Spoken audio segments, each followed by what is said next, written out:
order. We have just one agenda item today, which is ARPA opportunities, and I'm going to let Deputy City Manager Hayward take it away.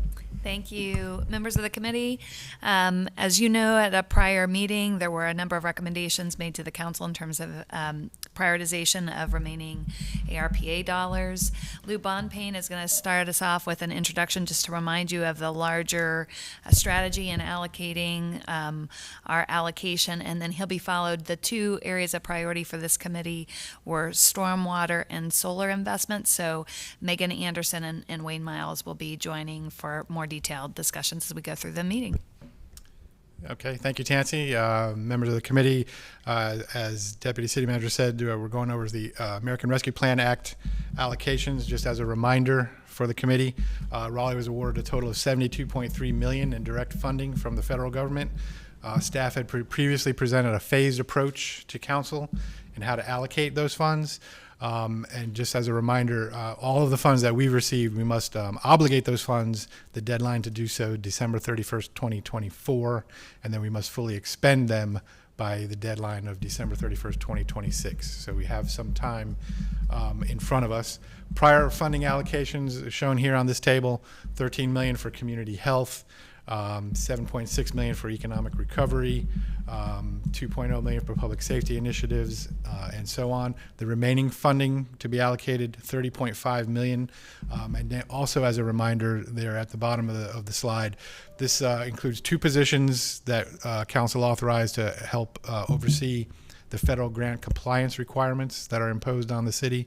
And then it also has 2 additional years of funding for the Downtown Raleigh Alliance Social Services Ambassador, which the city agreed to cover the cost of that initiative using our ARPA allocation. So the Phase 3 project categories that we had discussed with council: economic recovery, housing and homelessness, infrastructure, transit, and community health. So we've packaged those up and aligned those with the city's adopted strategic plan and referred those to the respective council committees. So just for those of you who aren't familiar, in ED&I, they have the Business Alliance Assistance and the Pathways Center investments. The Safe, Vibrant, Healthy Community Committee this morning heard about the food security programs. And then they also have an item under housing and homelessness. And then here today with the Growth and Natural Resources Committee, we have renewable energy and climate action plan funding, as well as some stormwater. So with that, I'm going to turn it over to those respective departments. And I think first up is sustainability, and Megan Anderson is going to talk to you about renewable energy going forward. Megan? Thank you, Lou. Megan Anderson with Sustainability. Good to see everybody today. All right, so to get started, Sustainability partnered with 11 different city departments to evaluate over 32 potential project topic areas for climate action implementation for the ARPA funding. We had to consider a lot of viability and feasibility within the ARPA constraints. So staff looked across the Community Climate Action Plan for high impact projects to implement with ARPA. And within that, staff considered the following implementation areas, several of which show up in ARPA presentations and funding opportunities that council is considering. These can include solar energy, electric vehicles, waste reduction and composting, food security, and transportation actions, urban heat mitigation and flood mitigation, which you're going to hear about here shortly with Wayne, and a lot of other ideas. So with the limited resources available and specific ARPA requirements, we focused on 2 really high impact areas for implementation for CCAP, which is solar and EVs. So with that, I just wanted to give a really big thank you to all the departments that work with us on this. There was a lot of collaboration behind the scenes to figure out the viability and feasibility for projects within this time frame. So thank you, and if there's specific questions, we've got a lot of folks here that can answer some questions as well. So just briefly, wanted to share some of the high impact areas for climate action that the solar and electric align with. Of course, CCAP implementation, and then also we're doing an upcoming EV implementation rollout that Vehicle Fleet Services is leading in partnership with sustainability in several of our departments. We just got under contract and will complete this 10-year rollout strategy for transitioning our fleet to electric. That there's several aspects of this rollout that council will hear more about in the coming months, and we expect to complete it in the next 18 months. and this ARPA funding can really help us jumpstart some of these plans as well. So of course, the work that we did, that we continue to do on the transportation electrification, as well as strategic plan, comp plan, and a lot of other guiding documents. So before I jump into the EV project proposals for ARPA, I wanted to share a few considerations for council to be aware of as we implement electric vehicles. When we looked at ARPA requirements and the timeline, we picked projects that could be evaluated and funded within that time period, considering market availability of supplies and contractors. And as council's aware, the availability of supplies and costs around the globe are fluctuating and somewhat unpredictable. Through this process, staff will evaluate which projects are most viable within the ARPA constraints of time and cost so we can implement accordingly. In addition, here are a few examples of operational impacts and considerations staff will continue to evaluate. The fueling time and locations for electric vehicles. As we move to EVs, it takes from 4 to 24 hours to fully charge an EV versus the traditional combustion engine, which is, you can be fueled in 5 to 10 minutes. So we're considering operational vehicles, uses, routes, locations, types of charging, operational impacts, and more related to that transition. We're also looking to marry up EV charging availability related to various departmental operational needs. We're considering the power demand for EV charging infrastructure on buildings and structures, and the varying costs for using more electricity at certain times per day, which tends to cost more during the day. We're considering the selection of the appropriate EV charging equipment for different uses, applications, and locations, and different types of users.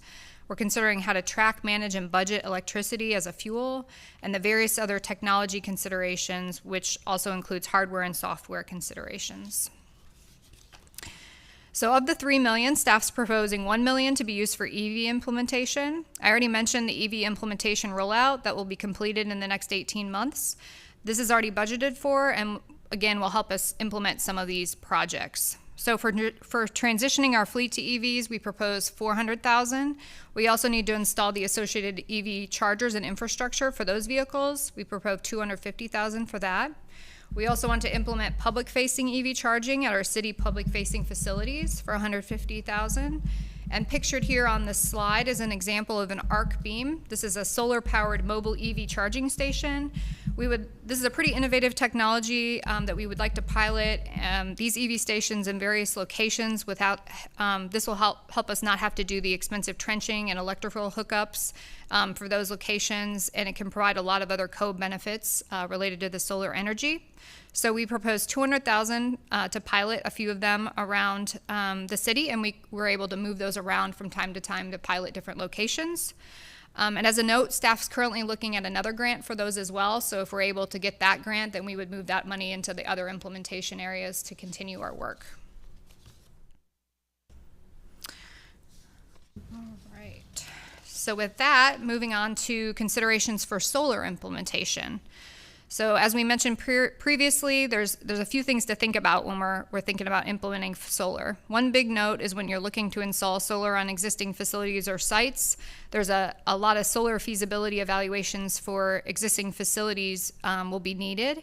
This will include costs for structural assessments and staff determining the true cost of evaluation of the installation, repairs, or other upgrades that are needed.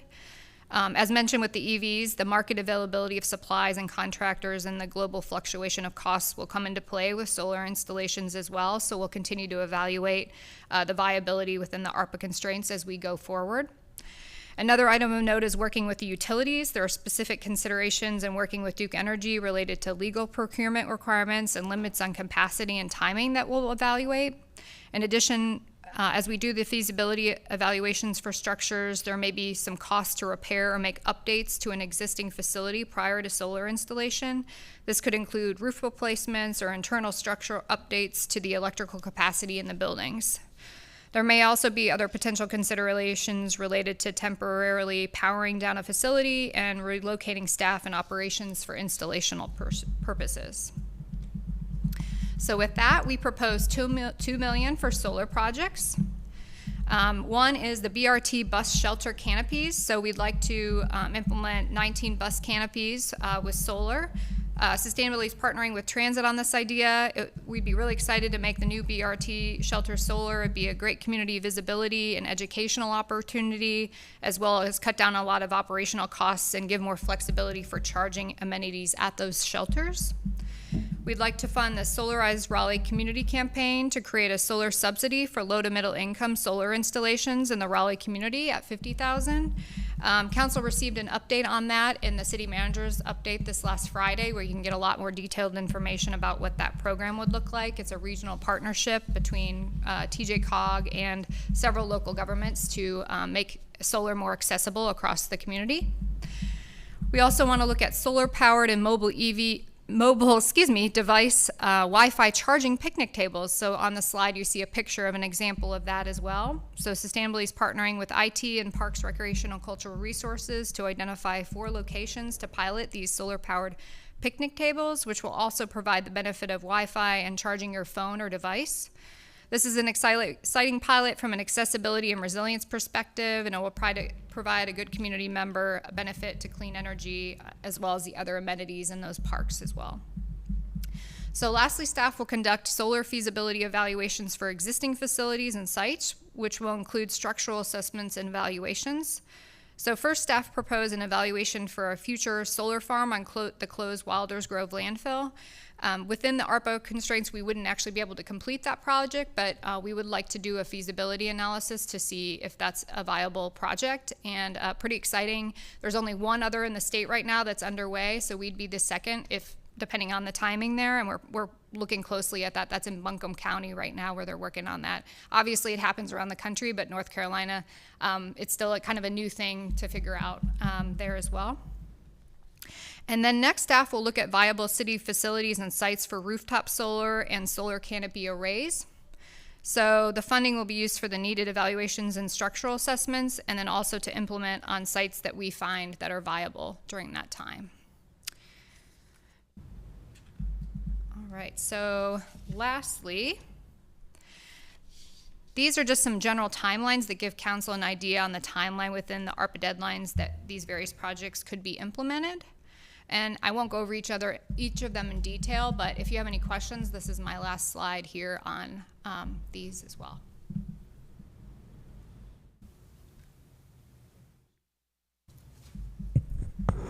Do council members have any questions so far? Councilmember Cox? I just questioned the solar picnic tables because I worry about vandalism, and you put those out there, and what's the life expectancy of these things?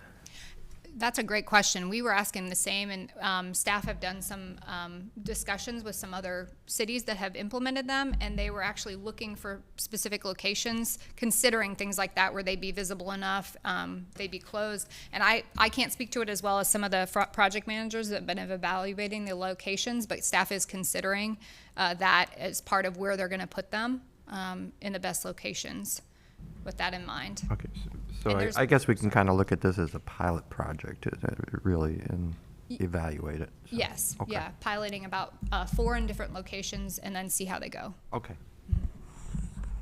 Councilmember Fort? I guess I have an interesting question, but I guess a statement too first. So I know the town of Cary, their police department has like a EV. You're smiling because I guess have you seen it? The electric Are you talking about the Teslas? I don't know if it's I can't remember if it's a Tesla or not, but I know their police department has at least one electric vehicle. But I saw in the presentation y'all are kind of trying to figure out which departments to start with. Do you have any idea, like, is it going to be based on like the number of vehicles in a particular department, or how are you going to narrow it down in terms of where you, because I'm not so sure RPD would be the first place you'd start, but how are you going to try to narrow it down in terms of which department you try to roll this out with? There are it's a little bit of a puzzle. So we have vehicle replacement cycles, and the vehicle fleet department is engaging with all the departments about that, and then also looking at the technology. So some locations, as I mentioned too, there's a little bit of puzzle pieces of where they domicile at night. Right now it could really didn't matter where folks are parking if they could just fuel up and go ahead. But now we're going to really have to think about our operational impacts over time and where the best places are to put that infrastructure for the operations to continue. So there is definitely a plan, and this EV implementation rollout strategy will really help us put all those puzzle pieces together and then marry up. It's really nice to have this jump start with something where we can find outside funding. We're also looking at VW settlement and other things to get some of this going. Part of that rollout is then figuring out how we're transitioning from always charging everything through fuel to, all the changes with the electrical capacities and charging as well. So I can't give you that right now in the detail, but they definitely have a plan. And we, when we went through this process, there was a list in the background that we were looking at within this timing, and we had more money than is available right now to kind of spend over time. And so part of this is us putting all those puzzle pieces together so we can figure out how to fund it over time. And if council has ideas on specifics that you'd like to see, definitely happy to take that feedback, or give you more information if you'd like it about which ones. Well, I wonder what Stan would think about solid waste services having those big trucks as EV trucks. So I don't know. Yeah, we have talked to him quite a bit, and that is one of those that we're looking at. Really, last year we said, man, they're not ready. The EV versions weren't ready, and they're getting closer. And so we were, and even then they have a lot of operational trucks that we could switch over. They're actually one of the great departments that kind of really wants to see this happen, and we've done quite a bit of demoing with the staff as well and brought in those EV trucks to see. And some of that because of all the equipment and the arms and everything too, the temperatures and the way we do our routes also have an effect. So there were a lot of things to think about, and I think we found that we might be able to get a truck that has a certain route in a certain location that would be able to have a long enough charge to make that happen. Those are pretty high dollars, so I don't think that's one of those that we had in this first round, but we have those on the list, absolutely. And I'm looking back. Rick is here if you've got more detail. I'm sure he'd be happy to share a little bit more about that. He speaks to it well, way more detail than I do. Councilmember Cox and then Councilmember Knight. So under city facilities, rooftop solar and/or solar canopy arrays, it does say $940,000 for evaluation, structural assessments, and implementation. So when you say implementation, I'm assuming actually installation of solar arrays? Yes, and so right now we don't know which facilities are viable. We have to do some assessments of the roofs or sites to kind of see what would work out best, but within that, with a little bit more time right after kind of council decides where they'd like to break down this money, we would look at the most viable locations that we think can do it, and then see if the site locations or the roofs would do that, and then we'd have to see kind of, again, a little bit of a puzzle to kind of figure out how much funding it would take. And then also new locations that might come over time as well. So kind of saying, how long is this facility going to be up and running? Do we want to replace this roof? All those different kind of investment decisions to see if an existing facility, a new facility, or potentially something like a solar array over maybe the electric buses or some of our EV stations might be more viable right now and a better investment. So we'd like to kind of do a little bit of an evaluation and see how much those costs will be for repairs and installations, and then see what we can get done. Okay. And with the Wilders Grove landfill, that's strictly $350,000 just to do a feasibility analysis. And that seems high to me. We are hoping it is too. So I did actually speak just yesterday to Buncombe County and ask them about that estimate. We actually, since there is so much regulation, we worked as best we could with some of the consultants that already are familiar with that project to say how much might it cost, and we put it a little bit on the high side just to make sure. But within this, if council's okay with it, hopefully we can kind of take that bucket of funding, and if there's a little bit left, maybe put it down to a little bit more solar evaluation and implementation as well if the cost is a little lower on that evaluation. Okay. Yeah, I would like to know sooner rather than later what the cost of the evaluation, the feasibility analysis would be, as well as the evaluations and structural assessments, what those would be, and so that we can juggle the money around. I'd like to see more money go towards implementation, and so that would be my only recommendation. And we're happy to share as those get put together. Staff would have a little bit of work to do to get the RFPs together and figure out a little bit more as well. So for example, if we're looking at different facilities, even just looking to say, okay, there's a lot of tree cover at these, those are out, and how many we're going down to, for example, for rooftop solar, a little bit more work to happen to kind of evaluate and narrow down which facilities or which structures we want to evaluate and get that on the street. But we can bring that back to council as we narrow all those down and get a little bit harder numbers on both of those items. Okay. Councilmember Knight. Thank you, Madam Chair. First of all, this is exciting stuff. Very, very excited to get going on it. I think it'll help us jumpstart some of these things that we want to be doing. So that's all great. The EVs first. Piggybacking on Councilor Fort's question about the vehicle procurement side of this, $400,000 out of ARPA, and it says 1 to 2 years. So, and again, I may have missed. Are y'all asking the departments how fast they can transition, how many vehicles they're going to need, and then just basically see what we can do with that $400,000 in terms of the? That's yet to be seen, sort of.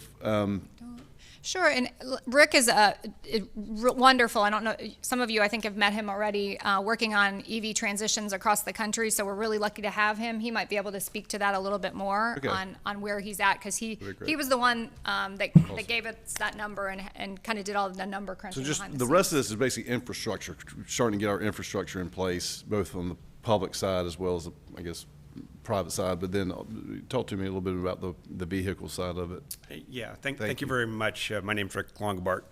I'm the Fleet Operations Manager for City of Raleigh. Okay. So thank you for this opportunity, Council.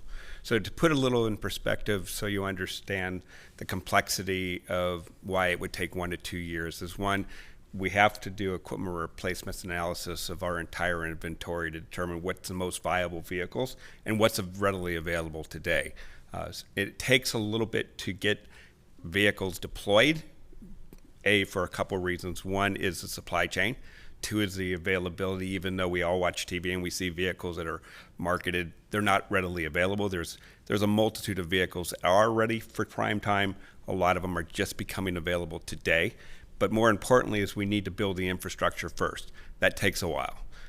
Secondly, we need to make sure that not only is the infrastructure there, but it's the software there to manage it, because like Megan alluded to, is that you don't want to plug a vehicle in at 2 o'clock, 3 o'clock in the afternoon, because what's going to happen is the peak hours of supply demand for electricity is going to skyrocket. We're going to find out that we're paying more for electricity than we were petroleum.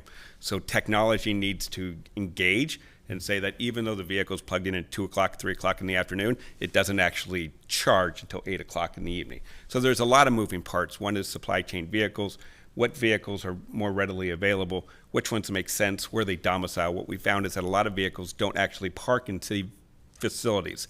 They park in outskirts. So we need to build infrastructure where the vehicles are actually domiciled, where they can deploy from those sites, and then they pick up their personal vehicles and leave from there. So more mega pool, more ride and drive type of environments. And so it's getting the vehicle today won't do us any good if we don't have infrastructure. So that's why we're suggesting that maybe in about a year, less than that, hopefully, we'll be able to deploy. We're already doing some in small cases. We already have a couple motor pools at water facility where we have electric vehicles already in place. So yeah, thank you for that. I appreciate it. So I mean, I thought 1 to 2 years was fast, but that is for the number of vehicles that you can procure with the $400,000. Is that's what that's limited to? Right. Not larger fleet.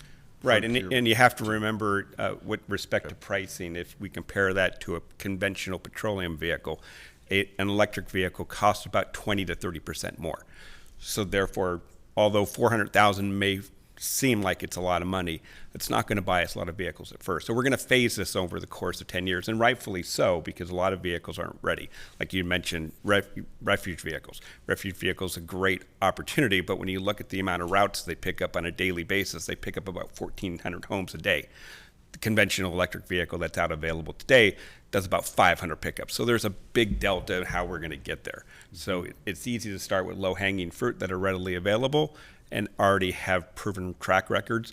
Police department obviously could be a candidate, but right now it's not prime time. There's a couple vehicles such as the Tesla and the Mark E 5 that's available, but we want to look for vehicles that we already know are proven technology that I've already proven in other municipal agencies.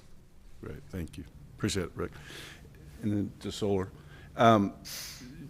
Yeah, very excited about the last two pieces that would be different arrays or funding for those. The Wilders Grove landfill, do you know how big it is, how many acres it is? I have heard that before, and I don't know. I'm sorry, we don't have. I'm not sure if anybody knows off the top of their head. We can get you more information on that. Because along with, It is hundreds it of is. acres. Okay. Pretty sure. Yes. Yeah. I just knew if anybody had been able to eyeball it and said if we could. 260 acres. Thank you. 260 acres. Google's an amazing thing. Awesome. That's big. It is very yeah, big, yes. okay. And I think council did hear about it very briefly the other day in one of the planning discussions. It's far off, but now staff's starting to think about how do we want to use that space for the community and make it a benefit. So, more of a park atmosphere. So the whole thing wouldn't be covered in solar. Okay. And there's stream restoration happening. There's a lot of things happening. So we're evaluating the whole site and then thinking about where the best place would be to put the solar and all those other amenities if it became something like a park or another community benefit. Great. Okay. Just looking beyond ARPA, because it helps get a lot of these things started, but I guess we're going to have to just think about how in the future to fund some of the completion of them and, once you get past the feasibility analysis and that type of thing. So I guess, do you see out there at the federal level that there may be sort of I know we got the climate bill that's stalled, or it may not, but anyway, any future federal funding, or I guess that's something we just got to keep an eye on and look to see if there's going to be more opportunities to help complete some of these longer term projects. We're also having really good discussions at the state level and with our partner local governments about what opportunities there are at the state level to have those conversations. So any funding that's coming down the pipeline, say for transportation, can there be a greenhouse gas impact discussion around that funding that would help some of it go towards implementing projects that are related but have co-benefits. So something like the BRT, solar, would that be something that could be funded through funding in the future because we can talk about it from a greenhouse gas impact perspective. So absolutely, we're continuing to look, and it's kind of hard to tell. Sometimes the funding comes and it's a surprise and it's like, oh, this is cool, let's try to apply to it. And sometimes we're also then, the budget office has been great about trying to see what's coming down the pipeline from the federal level so we can kind of get ready in case as things come through as well. So we will continue to keep putting the puzzle pieces together as much as we can, for sure. Right. Thank you. I'm excited to get going on. I have, y'all asked great questions, so I only have one question left. I share some concerns about the picnic tables. Okay. In specifically that it's $160,000 and we're only putting $50,000 into Solarize Raleigh. I'm curious if we have information or data on other communities who've done those types of programs, or if we've done them in the past, how quickly that money is used, and if it would make sense to put that money from the picnic tables into Solarize Raleigh and a kind of greater benefit to that community. That's a great question, and we haven't started designing that yet. So we're just kicking off Solarize Raleigh this summer, and just in general, in the second year, we're going to try to really dig into some of that LMI piece, the low to middle income. And so the time is now to kind of have that discussion. It's a great question. I've really been impressed with the partners we're working with, so we can ask those questions about that. And I think there would be an opportunity to the issue, and as you're well aware, is weatherization issues. And so we were going to really have to work with those local partners to see who is low to middle income that already has or could be weatherized beforehand. Mm-hmm. So their house is the most weather efficient, energy efficient, and could accept solar at that point. So lots of those questions are being asked right now. And we haven't worked with all those partners yet, but we're there. And I don't know if perhaps, unless you want to switch kind of the funding model, or we could kind of say we could flip it back a little bit there on the amount that we put towards that project if it makes sense. I think so. I feel like the charging picnic tables is more of a nice to have, and the Solarize and even the Wilders or the city facilities rooftop solar is more of a have to have. So if I was prioritizing, I think I would drop that one. And I don't know in terms of process if we're going to hear this conversation again before y'all move forward. It sounds like there's still lots of work to do. So I don't know if it makes sense to hold it in committee and hear it again when we come back from break, or if y'all just want to take it and then we'll see it down in the future. It's really up to you as a committee in terms of what you're comfortable with. So you could certainly endorse some of these recommendations and forward them back to the council so that the staff can finalize. You can make those appropriations and staff can begin the implementation work. And then you could hold other things in committee or defer and reserve some of this funding allocation. I think as Mr. Bonpane said, we do have a bit of time still that we have remaining to allocate the remaining funds. So I think the council had identified $3 million generally for this purpose, but certainly you could hold some of these items or hold them at the table until there was more information on some of the items that you either needed additional information from or wanted to revisit. Okay. Madam Chair. Yeah, Councilmember Knight. I hear you, because 50,000 is not going to get you very far in that Yeah. program. I'd support moving some or all of that, the picnic table money to the Solarize, if others would too. I'm seeing head nods and Yeah, I would Agreement. agree with moving all of it and actually just asking staff at this time just to look into the solar picnic table idea and bring back more information for consideration later, maybe with a different funding source. okay. Yeah, I think we have unanimous support on that. Okay. Sorry for whoever did all the work already on picnic tables, but No, it sounds like Yeah. it's pre-work for that as well, so we'll continue to look at that for sure. great. Anything else on this section before we move on to the next? We can move the picnic tables out of the sun. Fair enough, fair enough. Awesome. All right, thank you, Megan. Thank you. And just to clarify, would we like to move forward with everything with just that one change? at So this point? Or- they'll come back to motions, I think, at the end of Yeah. the meeting. Got it. Okay. Thank you. Thank you. Thank you.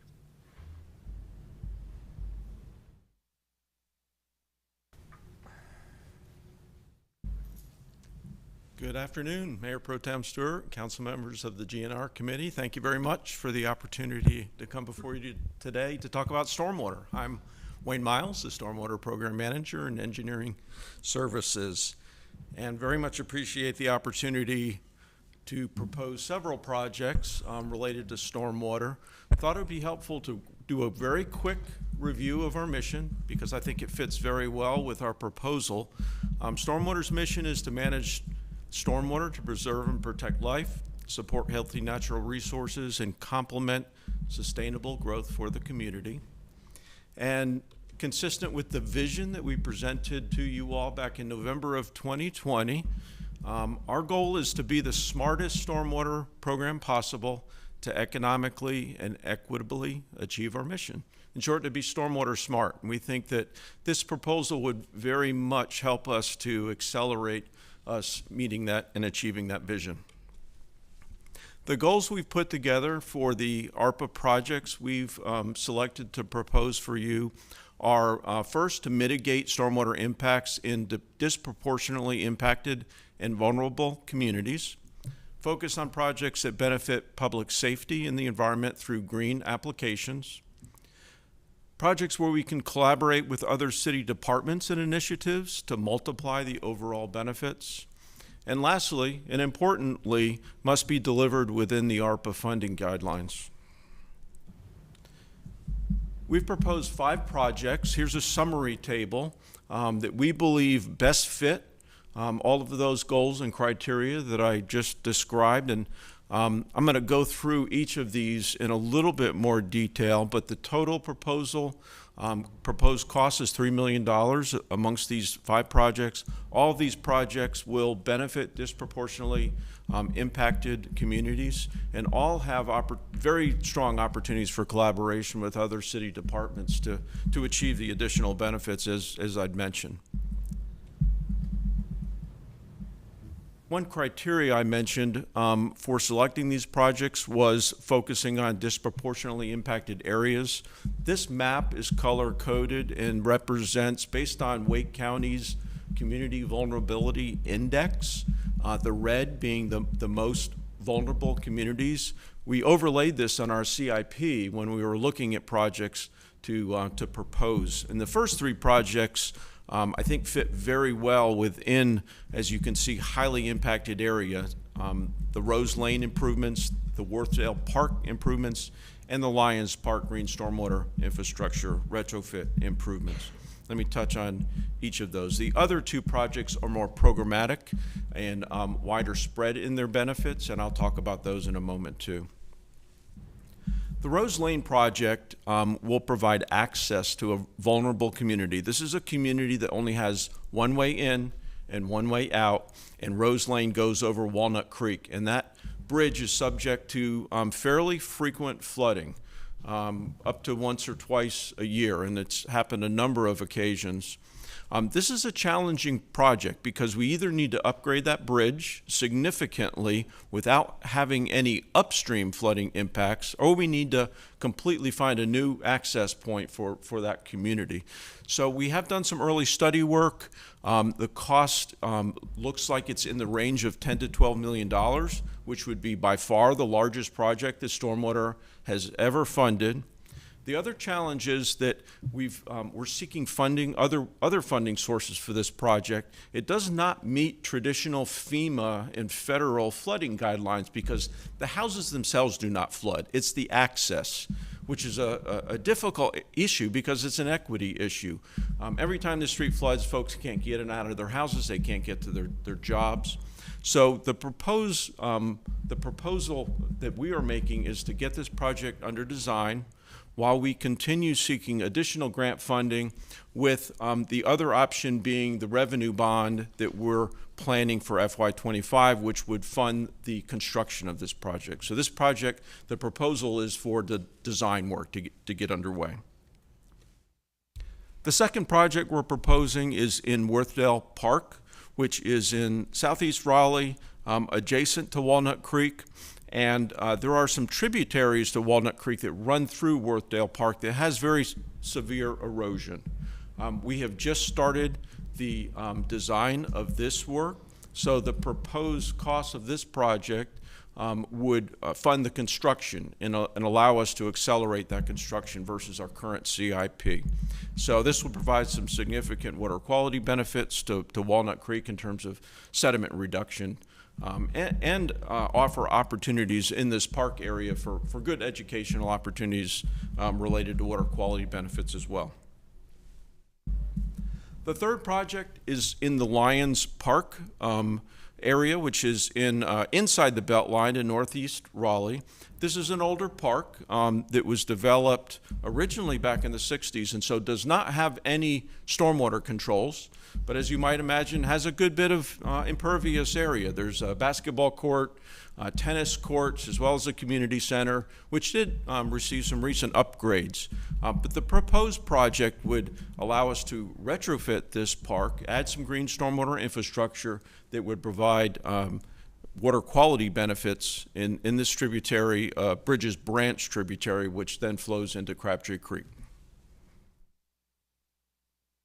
The last two projects, as I mentioned, are programmatic and would be multiple projects but strategically located. The first one is a project that would use the heat island study that was done last summer to help us set priorities for where to focus green stormwater infrastructure. And you are already aware of the Cool Streets initiative. This would be another heat island targeted project. And we would use green stormwater infrastructure, but we would also target GSI that uses trees, because that brings the additional benefits of not only stormwater, water quality infiltrating into the soil, but you get the evapotranspiration of the trees and vegetation, as well as the shade, which even provides additional heat island mitigation benefits. So these would be strategically located in those highest heat island areas, and located in street rights of way, that we would have easy access and be able to locate these new facilities. And then the last project, you may be familiar with our R3 program. It's Raleigh Rainwater Rewards. This is a program where we provide grants for private property owners to locate green stormwater infrastructure on their properties for water quality benefits. This proposal would provide additional funding that would be focused specifically on disproportionately vulnerable areas and impacted areas, and this would provide 100% funding to implement those GSI on those private projects or those private property. So summarizing, the ARPA funds, if allocated, will help us accelerate these stormwater projects in disproportionately impacted and vulnerable communities to protect public health and safety while mitigating impacts in these flood-prone communities and vulnerable communities, improve water quality and aquatic habitat by implementing green stormwater infrastructure, help mitigate heat island impacts with GSI that specifically includes trees, and help us invest in vulnerable communities to become more resilient to impacts from development and climate change. So in short, this proposal will help us meet our vision to be the smartest stormwater program possible to economically and equitably achieve our mission. So we appreciate the consideration to help us achieve this vision. Be glad to take any questions. Thank you, Mr. Miles. Councilmember Fort. Quick question. Thank you for the presentation, Mr. Miles. It was really great. I know you and I have had a lot of conversations about stormwater. I guess my question is, with the Rose Lane project, is that something that would have any benefit for the folks over in Rochester Heights near Biltmore Hills? Because they have a lot of flooding, and I know it's a part of the Walnut Creek Greenway part of it. So would the project be able to benefit Rochester Heights as well, or not really? I can't really tell from the map. This project would not specifically benefit Rochester Heights. We have some other GSI projects there's one in Biltmore Hills that's underway right now that is aimed at that neighborhood, and some other projects, but this project is further downstream from Rochester Heights. So the biggest goal of this project is to not have any adverse impacts upstream. That's why it's so tricky to implement a bridge or some other access that provides the Rose Lane community a way in and out, but doesn't create any additional flooding upstream. So that would be a larger bridge or a whole new access way to achieve that goal.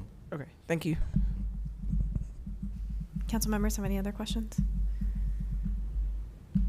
Mr. Miles, I'm curious, and this goes for the last presentation as well. Did we get feedback from SMAC and the Environmental Advisory Board on these recommendations? Genius. Excellent. I don't think I have any questions. I think we're good. Great. Thank you very much. Awesome. We appreciate your consideration. Yeah, Thanks for your thank time. you. I want to make sure there's no one here from the public to speak on any of these items. I think I see just staff in here. Okay. Council members have any further questions or conversation? We feel good and ready to move forward today, given our earlier change to the solar proposal.